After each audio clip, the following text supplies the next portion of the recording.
Hello guys, this is our new YouTube channel. Please like, subscribe and share and let's start. Hello kids, तो आज हम एक new chapter और एक interesting chapter को decode करेंगे इस बायोलॉजी डिकोड चैनल पे, जिसका नाम है हेरिडिटी एंड इवोल्यूशन, जो आपके क्लास 10th एनसीईआरटी बुक में चैप्टर 9 है, जो बहुत ही ज़्यादा इम्पॉर्टेंट है इन योर बोर्ड के व्यू से भी। और आगे अगर आपको बायोलॉजी में इंटरेस्ट है और अगर आप परस्यू करते हैं बायोलॉजी एज योर फ्यूचर, तो ये बहुत ही ज़्यादा इम्पॉर्टेंट चैप्टर हो जाता है, जो आपको क्लास 12th में जेनेटिक्स की फॉर्म में दिखाई देगा। तो हम इस चैप्टर को समझने से पहले इस चैप्टर के कुछ इंपॉर्टेंट टर्म्स है उसको डिकोड करते हैं। तो अगर आपने एक बार इस चैप्टर को यहाँ पे समझ लिया, तो मैं आपको प्रॉमिस करती हूँ कि आगे जाके आपको इन फ्यूचर और किसी भी और वीडियो को देखने की ज़रूरत नहीं होगी। तो अगर आप मेरे साथ इस पूरे चैनल को, पूरे वीडियो को लास्ट तक देखते रहिए। तो हम स्टार्ट करते हैं। तो सम इम्पॉर्टेंट टर्म्स है, जैसे heredity, the transmission of character from the parent to their offspring. मतलब वो कैरेक्टर जो हम अपने पेरेंट से ऑफस्प्रिंग के अंदर आता है, उसको हम क्या कहते हैं? हेरिडिटी कहते हैं। तो ये तो सिंपल डेफिनेशन हो गई जो आपको हर बुक में मिल जाएगी, पर एक्चुअल में इसका मीनिंग क्या है उसको समझने के लिए हम एक डेली लाइफ एग्जाम्पल लेते हैं। आप सबके साथ अक्सर ये होता है, आप कहीं पे भी जाते हैं, आप अपने रिलेटिव्स के यहाँ जाते हैं, आप अपने नेबर्स के पास जाते हैं, तो आपको अक्सर ये आपके रिलेटिव्स और नेबर्स कहते हुए दिखाई देंगे कि आप अपने पापा से रिजेंबल करते हैं, या आप अपनी मम्मा से रिजेंबल करते हैं, या आप अपने ग्रैंडफादर ग्रैंडमदर से रिजेंबल करते हैं, अंकल से करते हैं, आंटी से करते हैं, मतलब किसी से रिजेंबल करते हैं। तो इसका मतलब क्या होता है? जो कैरेक्टर है वो आप एक जनरेशन से दूसरी जनरेशन में ट्रांसमिट होता है। और ये बेसिकली किस में देखने को मिलता है? सेक्सुअल रिप्रोडक्शन के अंदर देखने को मिलता है ये हेरिडिटी प्रोसेस। तो अब सेकंड आता है आपका इंपॉर्टेंट टर्म्स है वेरिएशन, जो आपको इस वीडियो में दिख ही रहा होगा इस पेज में। सेकंड है वेरिएशन। तो इस वेरिएशन का सिंपल डेफिनेशन है the difference in character among the individual of species.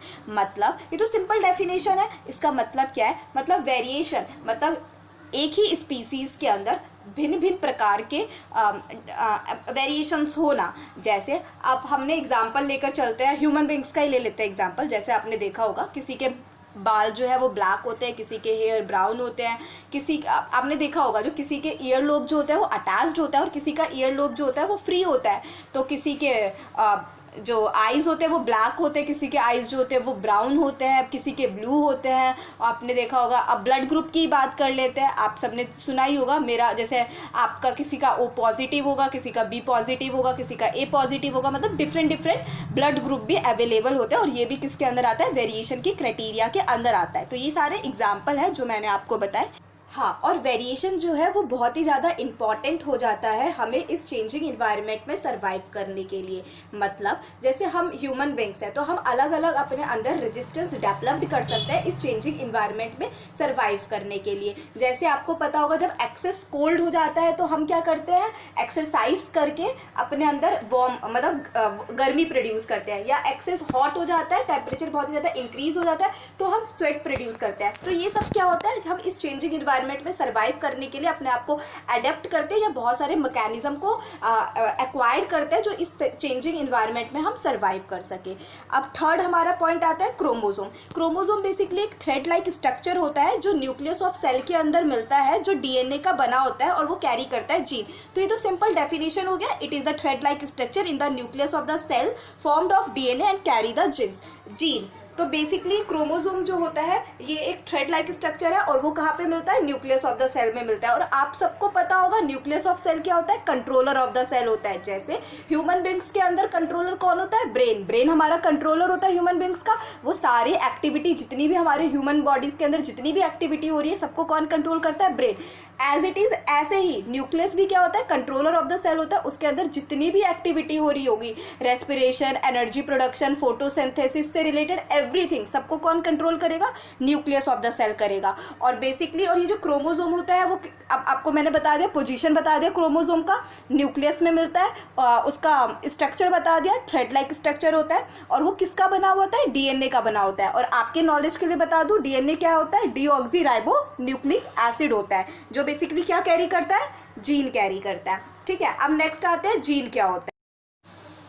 तो जीन का जो सिंपल डेफिनेशन है वो है, the gene is the unit of DNA on the chromosome which govern the synthesis of protein that control a specific characteristic.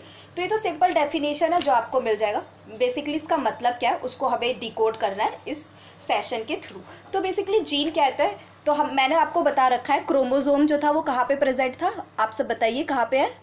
हाँ, controller of the nucleus में present है। और किसका बना हुआ था, डीएनए का बना हुआ था। अब डीएनए का ही कुछ पार्ट या कुछ सेगमेंट होता है, उसको हम जीन कहते हैं। और उसको जीन हम इसलिए कहते हैं क्योंकि वो एक स्पेसिफिक कैरेक्टर को कैरी करता है और वही कैरेक्टर ट्रांसमिट होता है पेरेंट से ऑफस्प्रिंग के अंदर या एक जनरेशन से दूसरी जनरेशन के अंदर। मतलब क्या है, सिंपल सा ये मतलब है। आप सपोज करिए डीएनए डीऑक्सीराइबोन्यूक्लिक एसिड है, सपोज करके चलिए वो 2 मीटर का है, ये सब सपोज है, ठीक है, 2 मीटर का है। उसमें से लेट सपोज 1 सेंटीमीटर जो है वो एक पार्ट है, डीएनए का ही पार्ट है, जो बेसिकली क्या कैरी कर रहा है, जीन को कैरी कर रहा है। और वो जीन को कैरी कर रहा है मतलब वो एक स्पेसिफिक कैरेक्टर को कैरी कर रहा है जो ट्रांसमिट होगा पेरेंट से ऑफस्प्रिंग के अंदर। कैरेक्टर इन द सेंस जैसे टॉलनेस को कैरी कर सकता है, स्किन के कलर को कैरी कर सकता है, हेयर के कलर को कैरी कर सकता है, आई के कलर को कैरी कर सकता है, और बहुत सारे कैरेक्टर को वो कैरी कर सकता है जो एक पेरेंट से ऑफस्प्रिंग के अंदर ट्रांसमिट होगा। सेकंड हमारे पास आता है जीन। जीन जो होता है वो 2 टाइप का होता है, एक होता है डोमिनेंट जीन और एक होता है हमारे पास रिसेसिव जीन। अब जीन के ही 2 टाइप होते हैं, जैसे कि मैंने आपको बताया डोमिनेंट और रिसेसिव जीन है। तो ये बेसिकली क्या बताया मैंने आपको, 2 टाइप होते हैं जीन के। अब ये डोमिनेंट और रिसेसिव मतलब क्या होता है, आपने सिंपल डेफिनेशन मतलब सिंपल इंग्लिश मीनिंग भी आपको अगर पता हो तो आपको पता होगा जो डोमिनेंट होगा, आपने कहीं सुना होगा अपनी डेली लाइफ में, ये बहुत ही ज़्यादा डोमिनेंट है, इसका जो वो नेचर है वो बहुत ही ज़्यादा डोमिनेंट है। मतलब वो अपने आप को सुपीरियर रखना, मतलब अपने आप को सबसे ऊपर रखना किसी और की। अगर कोई और है, अगर उसके साथ कोई और है तो उसकी इररिस्पेक्टिव ऑफ इट्स प्रेजेंस, उसके इररिस्पेक्टिव ऑफ प्रेजेंस में भी वो अपने आप को सुपीरियर रखता है, तो उसको डोमिनेट कहते हैं। तो सेम कॉन्सेप्ट जो है वो इस पे भी लागू होता है। हाँ, तो सिंपल डेफिनेशन है डोमिनेंट का। क्या है वो definition, the gene which decide the appearance of organism even in the presence of alternative gene. मतलब इररिस्पेक्टिव ऑफ अल्टरनेटिव जीन, मतलब उसके साथ में कौन सा जीन प्रेजेंट है उसके इररिस्पेक्टिव वो अपने कैरेक्टर को शो करेगा, उसको हम कहते हैं डोमिनेंट जीन। लेट सपोज जैसे टॉलनेस का कैरेक्टर है किसी प्लांट के अंदर, तो उसको हम कैपिटल टी से रिप्रेजेंट करते हैं, तो कैपिटल टी से हम टॉलनेस को रिप्रेजेंट करते हैं। तो वो बेसिकली अगर हमारे पास कैपिटल टी और कैपिटल टी प्रेजेंट है, और हमेशा जीन जो होता है वो पेयर में प्रेजेंट होता है, ये आपको नोट करके रख लेना है। तो जैसे कैपिटल टी है वो टॉल कैरेक्टर को शो करेगा। क्यों करेगा, क्योंकि वो डोमिनेंट है।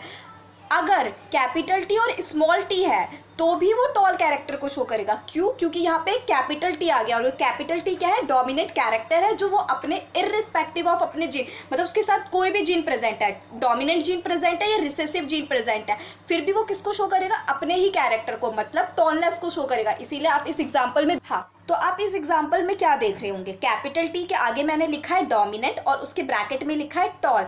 मतलब कैपिटल टी हमेशा डोमिनेंट कैरेक्टर को शो करेगा, मतलब टॉलनेस को शो करेगा। और सेकंड मैंने लिखा है कैपिटल टी और क्या लिखा हुआ है, टॉल लिखा हुआ है। मतलब यहाँ पे कैपिटल टी है तो वो डोमिनेंट को शो कर रहा है, इररिस्पेक्टिव ऑफ उसके पास क्या प्रेजेंट है उसको छोड़ के वो टॉल को शो कर रहा है। और आगे नेक्स्ट और है, उससे और क्लियर हो जाएगा आपको। जैसे कैपिटल टी और स्मॉल टी है, कैपिटल टी है और स्मॉल टी है, तो आपके हिसाब से क्या शो करना चाहिए था, डोमिनेंट शो करेगा। क्यों, क्योंकि मैंने आपको पहले बताया है कैपिटल टी मतलब क्या, डोमिनेंट, और डोमिनेंट मतलब क्या, वो इररिस्पेक्टिव ऑफ अपने जीन, इररिस्पेक्टिव ऑफ जीन वो क्या शो करेगा, अपना कैरेक्टर शो करेगा। मतलब उसको फर्क नहीं पड़ता उसके साइड में कौन सा जीन लगा हुआ है, रिसेसिव लगा या डोमिनेंट लगा है, अगर वो कैपिटल टी आ गया तो वो अपने आप को ही शो करेगा, दैट इज डोमिनेंट को शो करेगा।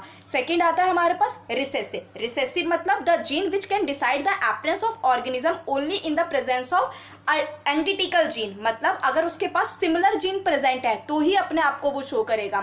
जैसे स्मॉल टी है वो रिसेसिव को शो करेगा, मतलब ड्रॉफनेस कैरेक्टर को शो करेगा, मतलब शॉर्ट प्लांट को शो करेगा। अगर उसके पास स्मॉल टी मतलब उसके पास दोनों सिमिलर जीन प्रेजेंट है और वो भी कौन से, रिसेसिव, तो ही वो अपने उस कैरेक्टर को शो करेगा, मतलब ड्रॉफनेस को शो करेगा। तो आज के इस वीडियो में हम इतना ही रखते हैं, आगे और इंपॉर्टेंट टर्म्स है उसको हम नेक्स्ट वीडियो में कंटिन्यू करेंगे।